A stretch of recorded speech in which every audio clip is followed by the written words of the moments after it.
Welcome to this Mastery Empowerment course from New Earth One Network. This is designed exclusively for your higher self connection and embodiment.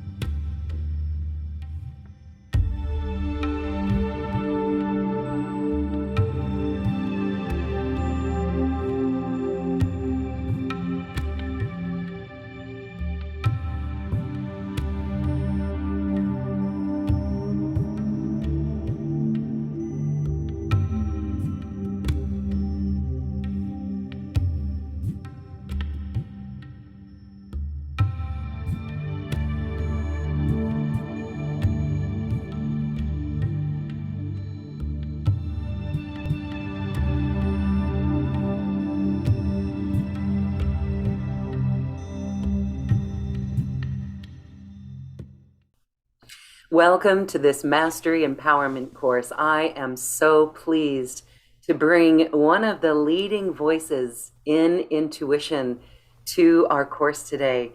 Penney Peirce is the author of many books, 10 and counting, and she is here to share with us on human innate skills coming online in this time of this great acceleration. The shift is on.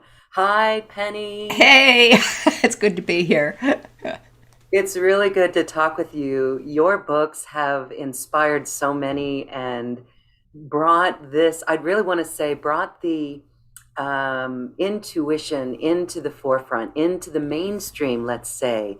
And so here we are moving out of the information age into the age of intuition.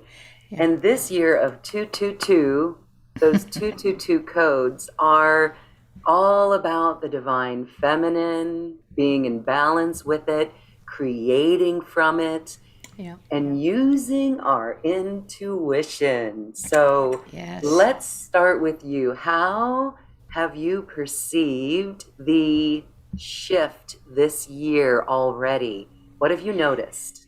It just seems like people were a little bit ahead of themselves last year, thinking that everything was just going to go gung-ho right away. And then people got a lot of snags, where setbacks or things that forced them to go back into liminal space to do a little bit more clearing and waiting and, gestating.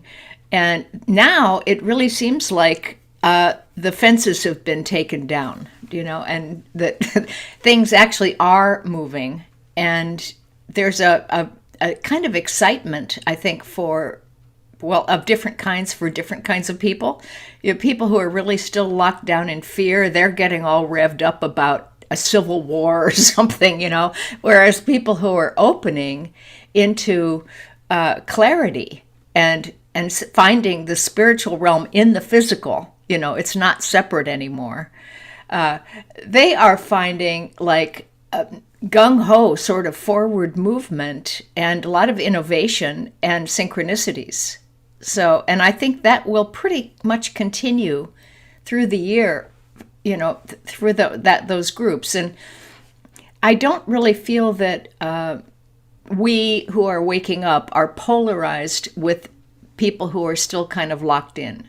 I think we're beyond polarization a lot, and so it's the people who are polarized into conservative or liberal or racial divides or sexual divides. They are playing off of each other right now in a big way. So I think a lot of us are kind of out of that. I don't know what you're feeling.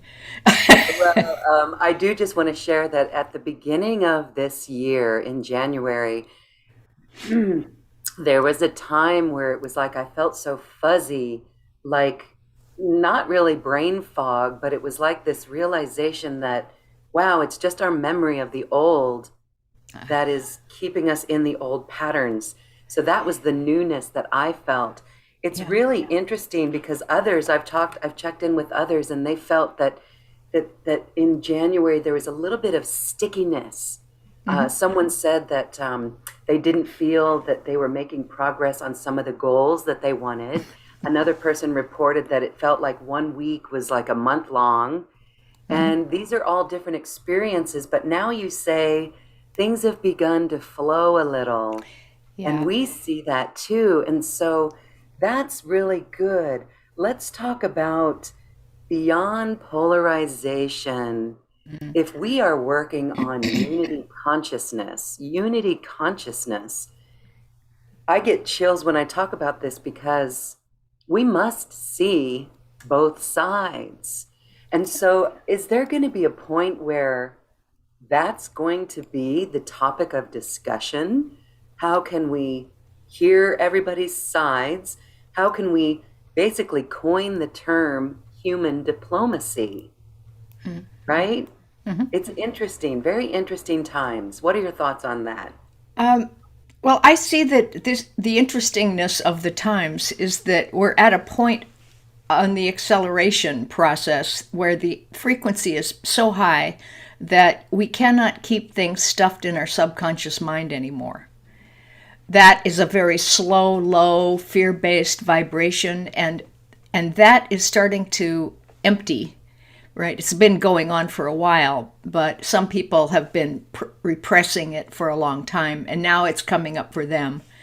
So we're facing things that we never wanted to look at, and that fear place puts people into polarization because we see ourselves as separate from the world, like there's an outside world, that isn't me. Or there's another person over there that isn't me, or a goal that's way out in the future which isn't now. So everything was in that old way of seeing is based on that separation, which really then when you start feeling those feelings, it's me versus them, it over there, the other, and that's the first way you start seeing these things until you can be with it and understand that everything, well, there's two things. One is that everything in your inner world is also in the outer world because they're the same world. It's just that they show up at different frequencies. So you may have emotional stuff showing up inside of you and then some kind of a snagged, upsetting experience in the physical world. Same idea behind it all. And it's all in you. It's all you in many ways. And I forget what the second thing was, so it'll come back to me. It'll come back. But yeah, there's something about seeing that. I guess some people call it mirroring, but I don't really like that because that makes us in opposition. It's more that you're starting to see that other people, if you're getting upset by someone, that again, you share the same issue, and it could, but in different forms. So it could, I always use the example of like a woman who's been sexually abused a lot and one may grow up to be, a seductress and try to control the fear. The other one may be a prude and try to control it the other way. But they have the same issue that when they meet each other, they probably don't like each other, right? But if we can see through that opposition into the commonality and the common vulnerability, it pops, right? Then we start to see how things are the same and include each other, and that I think is the core of diplomacy. But again, the other point I wanted to make is that it's not just polarity, it's multiple positions all at the same time. It's not just you and me, but if you add in a third point, a fourth point, a fifth point, a sixth point, pretty soon there's no opposing anything. So we've got to become open-minded to the diversity of points of view and be able to look at them and say, well, these are all interesting, and they round out the picture. I love that perspective. It really does, it will evolve us into a deeper conversation Right. For solutions, right? And so now, we talk about new earth and creating new earth. And So there's a whole bunch of clearing going on because New Earth, we can't take this baggage with us into New Earth. We've got to really shift out of it. And so this becomes a personal responsibility when we're looking out at the world. And if we're triggered by something, isn't that interesting that that is our call to go inward even more and to track that? How would you Right. deal with something like that? Well, when something in my life is a really big snag or a betrayal or, any of those kind of upsetting things, I try to just be with it and let it be for a minute instead of like trying to get rid of it or punish someone or have retroactive behavior. And I take a breath, and then I go, what is the inner matching form of that inside me? Where do I share?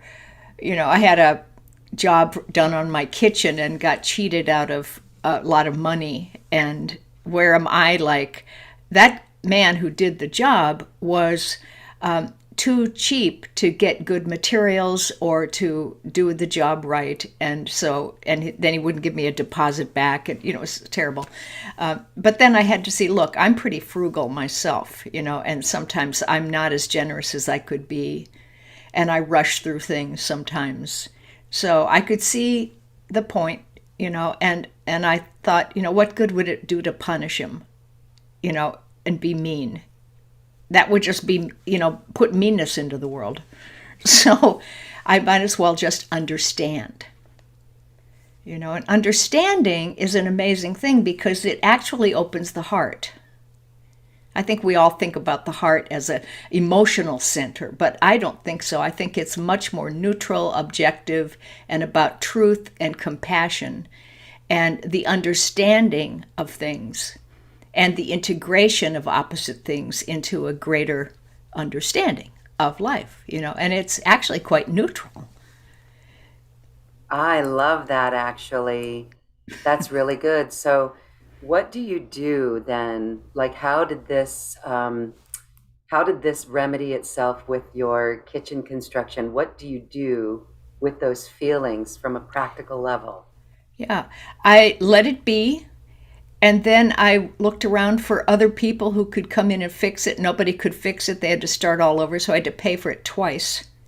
And I Mm. thought, you know what? It's fine. What? And I got a second person who was a master craftsman and charged less than all the other people. And he did extra things. And it was like I got the whole situation turned around. So I felt like I had been served, and it was worth the whatever amount of money to have the lesson, for the first part. It There you go. was like a seminar, right? An expensive seminar. An expensive seminar, but you were able to take that and learn the lesson from it. And that's really key to look at everything that happens and say, I mean, I personally, I could say of something today that has happened. And so you're making me look back at that and say, well, how did this come from something within inside of me? And I'm going to do that work because it does make sense that there's Right. something there. So this is about vibration. Hmm. How would you recommend we be in vibration here in this year moving forward into this new earth, into the new way?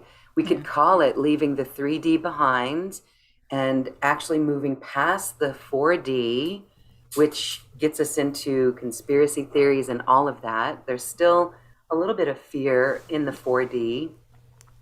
And then 5D, have you thought about these frequencies? Well, I don't like the terms personally. Because Okay. how many D's are there? It's like it goes on and on and on and on and on. Yes. I like the idea of physical and non-physical, but then in the non-physical realms, there are zones of frequency I like the older terms like astral plane, which is the lower emotional body. Higher emotional body is more like electromagnetic energy that's very pure. Lower mental body is belief systems and fixed ideas where things are based on fear. And the higher mental is the ideas that are inspirational, and collective and so forth, so that are based on love and compassion. So that there are these zones we go through, and eventually we go into the causal plane and the akasha and all those things, and then beyond all of the mind stuff into just pure being eventually. And I don't want to label this with my left brain, that much, because it's like jargon. So I try to just stay clear description of what are we talking about that describes the thing right in the words you're using. Like 4D. I had the insight that as the acceleration is going, a lot of people are, let's say, waking up, if you want to use that term, or becoming aware of more. The higher frequency energy is the same as higher frequency consciousness. They're the same thing, just flip sides of the same coin, right? So as you accept the higher frequency energy and let yourself adapt to it, you also get new insights and knowledge, and you kind of wake up to the next level of your consciousness. Well, for a lot of people who've been totally in the three-dimensional world, in the physical, when they open up, they go into the astral plane.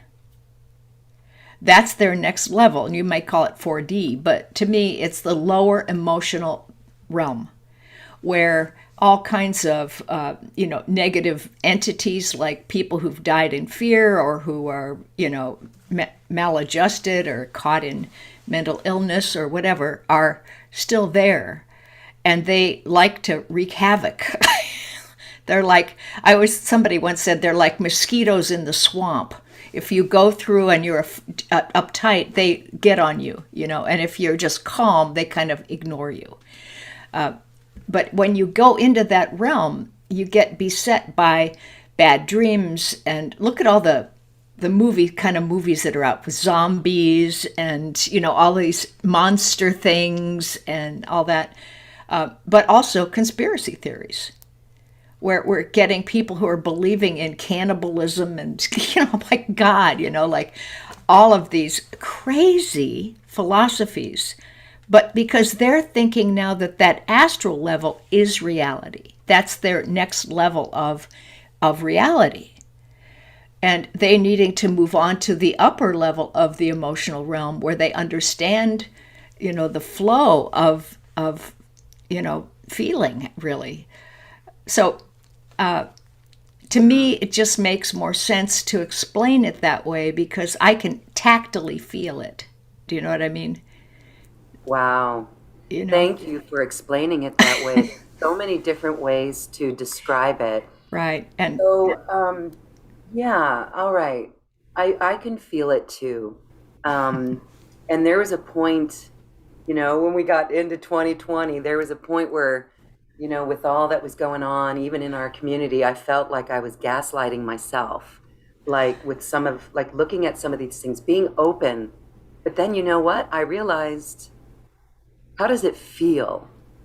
There's the feeling. You just said that you can feel it in your body. So let's talk about how we move into these higher frequency energies. Right. What does that mean, first of all, and how do we recognize it, and how do we move into it? Yeah. Well, I talk a lot about it in my book Frequency, about finding your home frequency, which is kind of that, it's like your preferred state of being. But a lot of people who are still stuck in the lower levels, they don't even realize they're entitled to have a really high experience. They don't think life works that way yet. They don't quite get it yet. But the more you open your imagination and can remember moments of joy, remember playing with a puppy, just simple, physical experiences of joy on earth, and your child's eyes or whatever it is, that you can slide back into the vibrational memory of those open states where energy is flowing, in contrast to those states where energy is contracted in fear, and you're talking about negative things, and this can't happen, and I never do this, and and you're just blocking the flow because you're telling the world you don't. You can't. And where can the energy go then? It has to stay back in those ideas. So to me, there's a little work to be done to try to identify that home frequency preferred state. That's a state of being where there is freedom and flow and trust and sort of magical stuff and synchronicity, and that you do get what you need. You're not being sacrificial anymore, and there are ways of identifying it and describing it, because a lot of people need it to be more tactile for them. They need to have a method to, step 1, 2, 3, 4, and now I'm back in it, But we're always backsliding, right? No matter how open we are, because that's the nature of this world. It's about oscillation and waves. That's the three-dimensional world, is on, off, in, out, up and down and flowing. So I used to tell people I'm enlightened every other minute, because, where we get open and then we slide back into the collective pressure of thinking that we can't have what we want, and then we go, no, wait a minute, that's old, I don't like that anymore, it's boring. I'm coming back into myself. I'm going to take a breath. I'm going to reimagine the state I like, and I'm going to let my energy back out again, and then you'll do that for a while, but it gets stronger because your body recognizes it for a longer period, and then you backslide again, and then you correct yourself again. And just the process, building stability and kind of saturating with the new state. Yes. Okay, beautiful. And we'll get stronger and stronger at it as we feel into it. It really is that feeling journey, isn't it? Yeah. And it is one of presence. And there's a great spiritual teacher said there's no problem in the present. And so if we can remember that too, this is really taking responsibility for our energy, responsibility for our consciousness. Mm-hmm. And so I know that when we do this for ourselves, we may find ourselves in with a group of other people, and maybe it's going to help us go back into the unflow of it. Maybe we can fall out of that higher consciousness. What would you say that we could do? Do we just hold our peace and vibration in the presence of other people that's experiencing that and say nothing? Or can we start to say something? What have you discovered about that process? I mean, where's that line of unsolicited advice? No, we don't want to do that. Or just suggestions, or maybe it's just presence of peace. I think there are no rules right now that each situation, each case study is its own thing.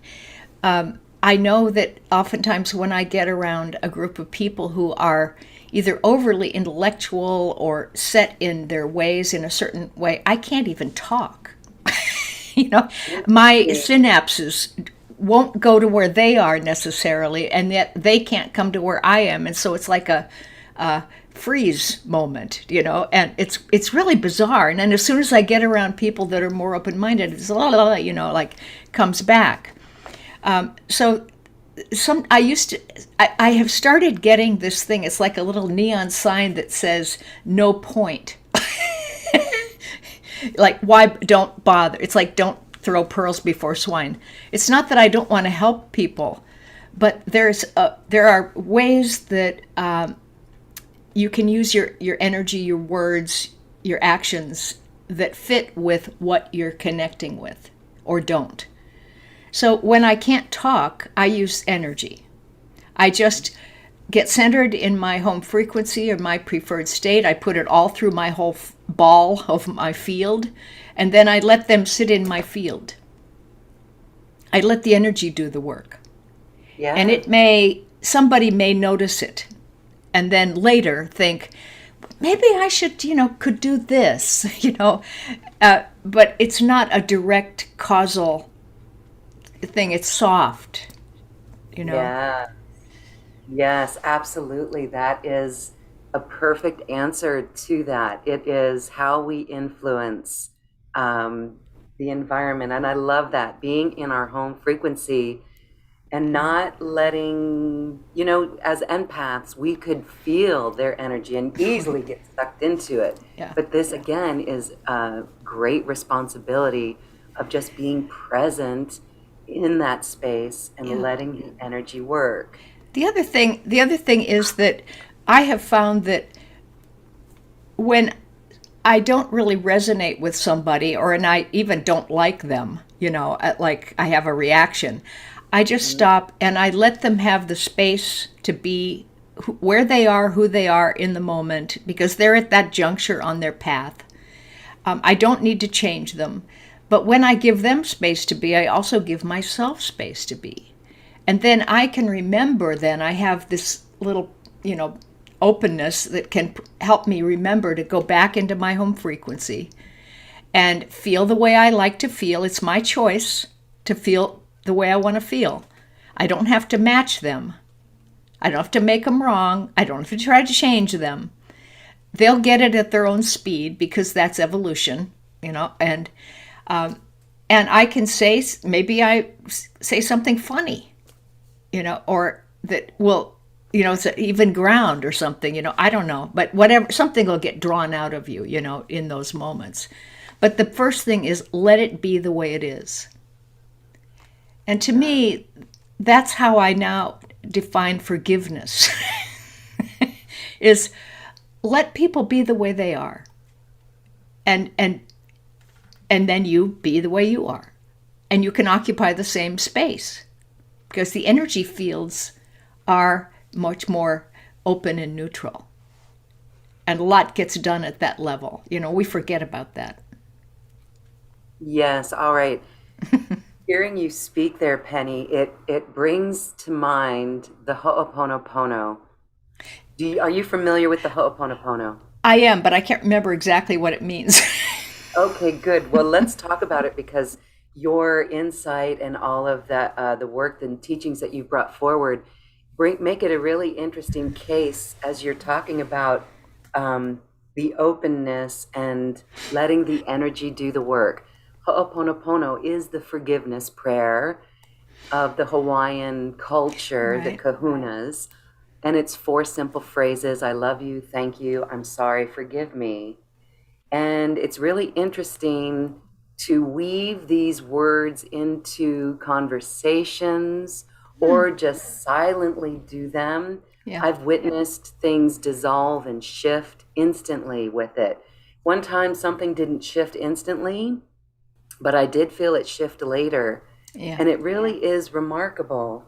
So that right there from a higher level, it's letting things be and reconnecting to that source that we are, that we just forgot that we were part of that. Yeah.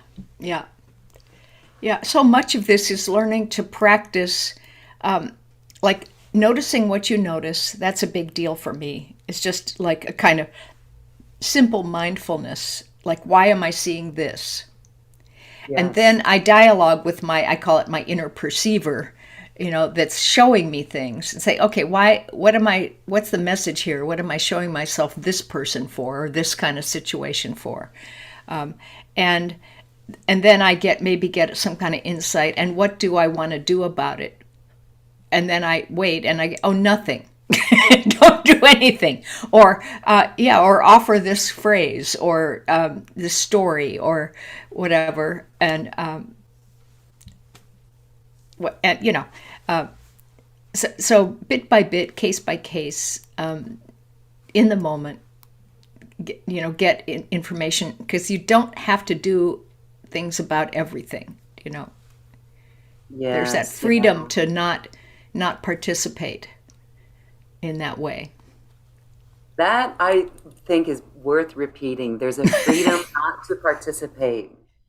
to participate in everything and to Right. feel that home frequency Always. Yeah. Okay. Maybe we can do a short little exercise on how we can tune in and tap into the home frequency. I wanted to ask you, you mentioned the acceleration. Mm. Can you share more on how and what you see this as? Well, I've had dreams about it, that it was actually something that was coming from far out area of the galaxy. And it's a, what did they call it? A cosmic event. And that it was like sending waves, like the planets and the bodies in the, it was like oil going through gears or something. It was just, and it would come and to our planet, and we would, it'd be moving also us. But so it's been going on a long time, and I don't know exactly what it's from, and maybe a black hole, or I don't know much about that, but it's accelerating, and as it does, the actual vibration of the planet accelerates, and then our bodies accelerate because we're made of matter, and then the emotional body accelerates, and the mental body accelerates, and we get higher consciousness, and then all the old stuff that was at the low old frequency can't stay there anymore, like I said before, and it pops up into the conscious mind, which is the present moment, daily reality, or current events, and it sort of reenacts in a way that stuff. It comes up so that it can be cleared, so that there is no interference between that high energy that wants to just flow seamlessly through us and raise us to much higher levels of consciousness and action. I don't think there's any point in putting the three-dimensional world behind us, because I think it's quite beautiful and wonderful and interesting. We just have to learn to see that spirit is inside of matter, and it actually is the thing that creates the principles of how the physical world behaves. When we're in tune with those higher universal principles, the physical plane is like a child that obeys us, or your favorite dog or something. It's just like happy to do whatever you think, you know.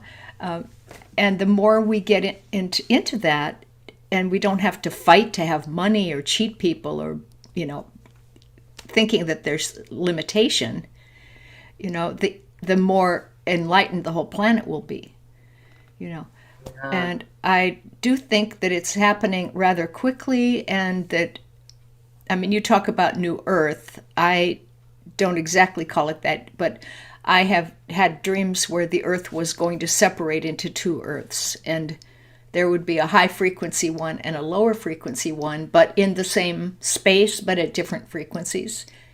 And that many people were going to die, but they would just reincarnate onto the planet that they remember.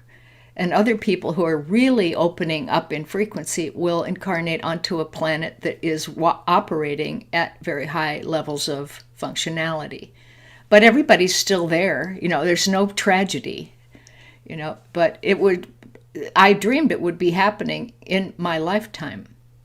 So I don't know, but that was like 30 years ago or something, that I dreamed this. Really? Yeah. Yeah. Wow, that's amazing. Okay, so going back to what you said there, spirit is inside matter. You just helped define why the Ho'oponopono works so well. Uh-huh. From the higher realms Right. into matter, and why those simple 4 phrases can really diffuse everything. Yeah. Really Yeah. amazing. And even just thoughts without the words, just communion thoughts of coming from the higher frequency will do the work. I always think of it now, instead of something coming down, like that's linear. I don't do that anymore. I think of things coming out of every particle in my body that are like little white holes in there, and that the higher dimensions are coming through and radiating out. Each one of them radiates like a little sun, and then they all join together, and then they radiate out of my body, and then my whole field does that, and all the chakras do that, and then it's like one big heart field, really, that we're living in. And so it's not coming down from heaven. There's none of that anymore. We are the white hole or black hole. We Yeah. are that. Yeah. Yes. Okay. Wow. Beautiful. I love that description. So we certainly have a lot of clearing going on. And from what you've shared, it seems as if we don't get caught up in the outer world and that polarity, just let it be that, and I've said this before, do you think it's a pressure cooker for like this acceleration? Could it be a pressure cooker for the higher frequencies so people surrender to love?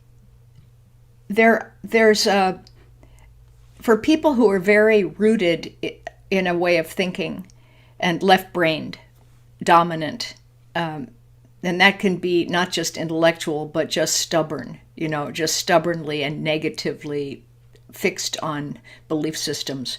But for that kind of group, I think that they're going to resist and pressure and try to dominate and use all the ego's various methodologies to stay in control, or the idea that they're in control, which of course they're not, until it's just exhausts them, as you say. And as that happens, either they have to bottom out and go into liminal space, which is like where the caterpillar melts down, the pupa melts down and rearranges its molecules and becomes the caterpillar. I mean, the butterfly. But it's not necessarily, they don't understand it as love at first. It's like not ego, but not knowing exactly what it is yet. But learning to they have to stay there until things naturally start turning around for them. And then something starts working in a different way, magically. And then they go, aha, oh, this is the way things could be. Or they get some dream or an insight, and then they start to come out the other side. But I'm not sure that everything's all about love right away. I think there is still a process in time and space where we have a gradual recognition or remembrance of who we are as souls and how the spiritual realm actually functions. It has no fear. It has no shoulds. It has no sacrifice. It has no superiority. It's like, oh, right. These are things that religion tries to get us to get into, but it's not very good at it because it's too dogmatic. Do you think that the higher self could connect to people spontaneously and bring forward that love? But I don't even want to ask that question anymore. I'd like to say that's almost too linear in a way too, because you don't connect. It doesn't connect down like this anymore. It's like you remove enough of the clutter that it can actually start to exude out of the particles. Right? Yeah. It's willing to do it. It's there already. It never left, and yet we put a wet blanket over top of ourselves, Yes. And there's a certain point where you just get sick of that. You just like, I am so sick of having all this heaviness and all this, conditionality and everything. I don't want it anymore. And that's where people start really waking up, and making some progress. But it is a choice. It's a choice, and nobody can do that for anybody else. Right. It's a personal journey, one heart at a time. All right. Well, this brings us into intuition, because intuition, I know those who have been on this path and the spiritual path for a while, at first we would get the intuitive hits and we may override our intuition. And then you learn how to, in hindsight, which is 2020, we learn how to start to listen to our intuition. Yeah. Can you talk a little bit about what intuition is, because it's coming from somewhere, Right. from inside us, and it's coming from our guides, our higher self. What is it?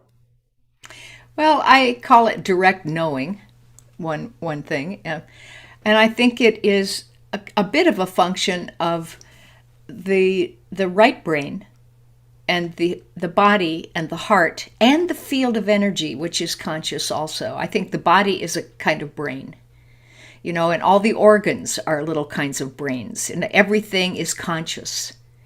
And but we only know the left brain, this analytical, language oriented, definition addicted, part of us. And it's so small and tight, and wanting constant, it feels like it must survive, that's always being threatened. So when you stop that, and you can stop your left brain by stopping language. That's why be silent, and you will start to open up into that other realm, which is the right brain's realm of all in the present moment, all at the same time, everything related to everything else, and it has no logic. I think Terence McKenna, who I love, said at one point, he said, well, the function of the left brain is to interrupt the right brain so that you could actually have a focus and know something. If you didn't have the left brain, you would just know everything all the time and you wouldn't be in form, right? So the left brain is not a bad guy. It's just it should not be the boss, right? So the intuition comes when you stop all that logic and you relax and you let yourself be. And then if you have a question, you don't try to answer it logically, you just let it be. And then pretty soon it's like those little magic 8 balls, right? The little pop, something pops up to the surface and you get an insight. And when you don't try to analyze it so much, it's usually accurate. The first thoughts are usually pretty good. Now, if you'll learn to discriminate between first thoughts that are fear-based, based on past fear experiences, or fresh ones that are just coming straight through, you can feel the amount of contraction or expansion and flow or no flow in the kind of quick insights you get. And if you trust it, there's no bad intuition, really. They're all there for evolution. It's just like there's no bad dreams. All the dreams are for you to evolve and learn. So I just think that sometimes they come from the body through sensory, through the senses. You get a hit on the way something sounds, or you imagine somebody, it would be like an odor and they smell fishy, or, right? And you get hits like that through your body. Or you just get a whole download of a pattern, through the right brain of an understanding of something very large. How things are going to happen and when and blah, blah, blah. And all. There's all kinds of data involved in that pattern. And it takes a little while to get it into the left brain to untangle it and describe it. But it came in all at once, That's what I think intuition is. And it's so important to trust yourself on that and to go ahead and use what you get, and then you'll see whether it worked or didn't. And if it didn't, you can go back and feel that contracted feeling in it. Sometimes you get a message like, just wait, like don't do anything. And you go, well, what's that? That can't be right. But it's all about there's more information to come, or the timing isn't quite right yet, or whatever. There's usually a good reason for it. And if you go back and validate that, you learn the state of being that corresponded with that waiting signal. That's just an example, but there are a million of those states of being. Yes, I love that. Thank you. So I would like to have you take us on a few-minute journey here to really come into that home frequency, to tap into it, to feel it. Okay, so just you can close your eyes and just get centered and take a couple of nice easy breaths. Just clear away any extra thoughts or clutter that you have and let yourself be in open space.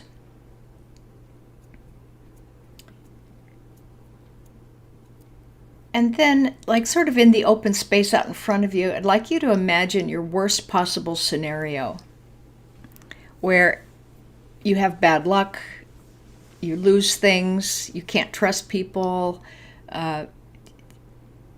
whatever you try doesn't work, and so forth, and just get the feeling of what happens after you have a sequence of these things happening to you. You get down on yourself, or you get angry at other people or at life, and you feel really kind of contracted maybe, or gray, or that kind of feeling of nothing goes my way. All right, and just get a feeling snapshot of that, and then get neutral, come back in, put that off to the, let's say, the left side over on the shelf, like that idea. Come back to the center, and now I'd like you to imagine a best possible scenario where, boy, you are lucky and things go your way and people help you and you have like windfalls, or the resources you need get connected to them very easily, and you have enough resources and money or whatever you want to go on to be creative in the next level that you want to be creative at, and it's just smooth and frictionless, and there's a great deal of joy that comes from that. And you like your life, you like the way you feel, you like your choices. And just get a sense of how the body gets happy and starts to expand and radiate energy. Okay, take a little mental snapshot of that one, and let's put that over on the shelf to the right. Come back to the center, and let's go back into the worst possible scenario again, where things feel awful and they're not working. And you recall all those details of how things are against you and how you try things and it doesn't work and so forth. And let your body go back into that kind of collapsed or contracted, kind of calcified state. And then disengage from it, put it back on the shelf, come back to center, and take the best possible scenario down and go into that one again. And you'll feel the shift in your body pretty fast between the density and that open fluidity and almost lightness that starts to happen. So put it back on the shelf, and let's go back to the worst possible scenario again. And I'm going to bet that you really don't want to go into it again. That, it's like you get to a point of why would I want to do that? So come back to center, just let it be there. It's always there if you want to have it, but come back to the center and let yourself have your best possible scenario, and let it come and be inside your ball, that you're actually merged with it now. And this is your normal reality, where things, if you want it, you get the idea, and then you realize that you can have it and that other people want you to have it also. And that what you have to offer is what they need, and that you can have fun creating or doing anything. You don't have to be sacrificial at all.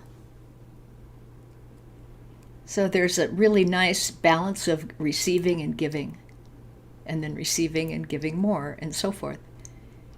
And it's so fluid.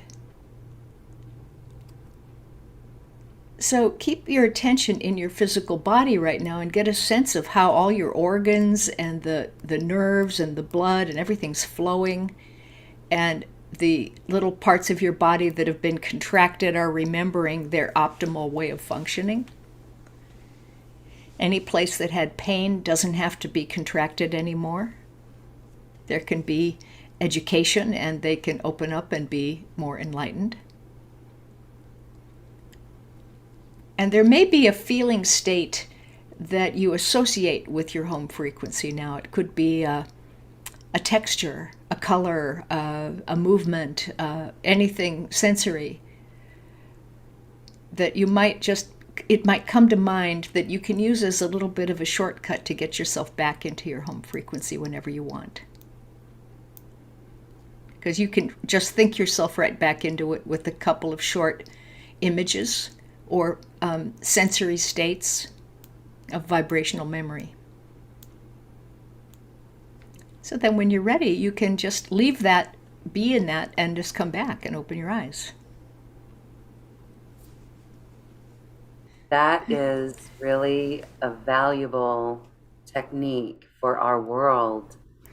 Feeling that home frequency is really powerful. Yes. We don't know how to recognize it. That's part of the problem. And you recognize it best by contrasting it with something else, right? And then you can choose it.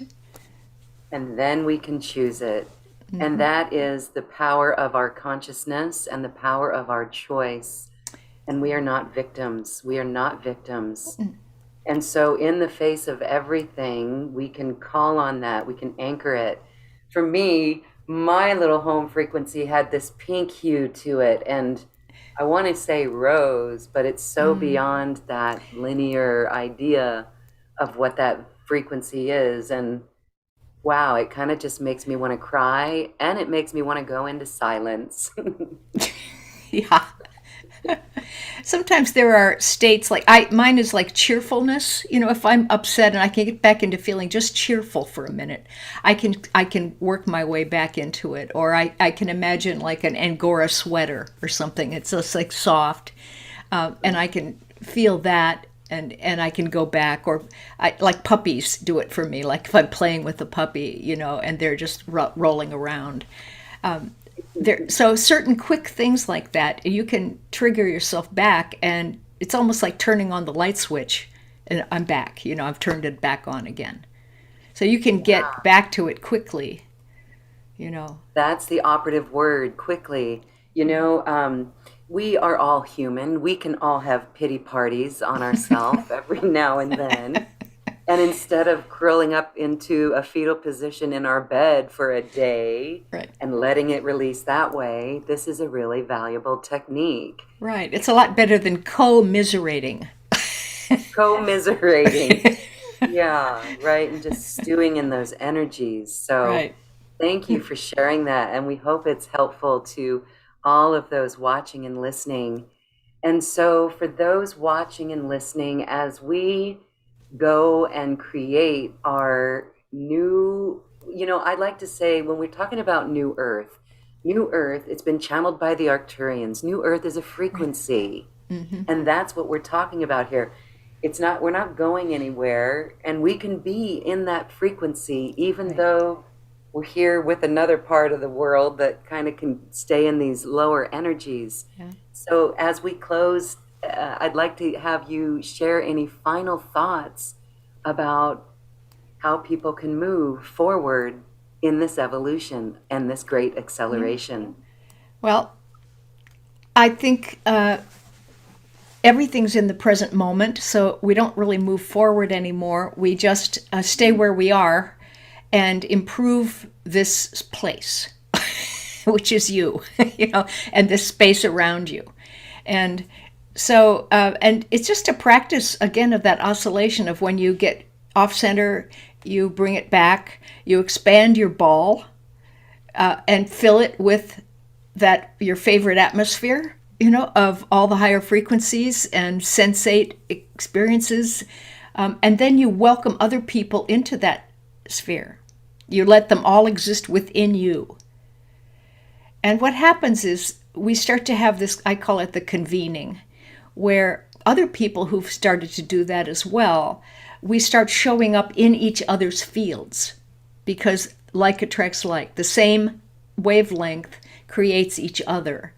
And then you have people who start showing up who have like almost puzzle pieces for a project that wants to happen, and they all fit together, and it's like magic. And there's much more magic and synchronicity. And then that leads to more people picking up on it and coming in, and it spreads.